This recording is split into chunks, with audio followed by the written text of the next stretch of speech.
Welcome to Sweet Life Beat Life. We hope this video helps. You begin by confirming compatibility. The Xbox wheel uses a different USB protocol than the PS5 controller, so an adapter is required. Once done, update the wheel firmware on PC if a manufacturer utility exists, and make sure your PS5 system software is current.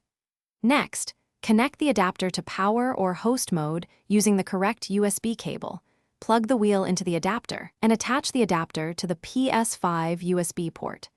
This first set of actions gets the hardware ready for configuration and testing. Once the hardware is connected, switch the adapter to PS5 or PlayStation emulation mode. This tells the box to translate Xbox signals into what the console expects. Then perform wheel calibration via the adapter or wheel utility. Center the wheel, set rotation degrees, and confirm pedal range. Adjust force feedback scaling if supported. Overscaling can overload the wheel motor.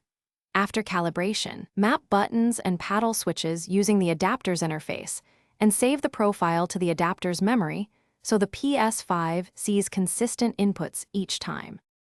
You finish by booting the PS5 and testing the wheel in the system controller menu and a driving title. Check steering, pedals, shifters, and force feedback. If something feels off, recalibrate and try alternate adapter modes or profile presets.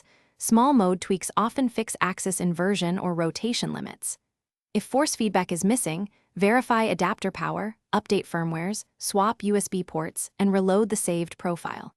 If persistent issues remain, try a different adapter profile or a different adapter model to isolate hardware versus configuration faults. Thanks for watching. Consider subscribing if we helped you.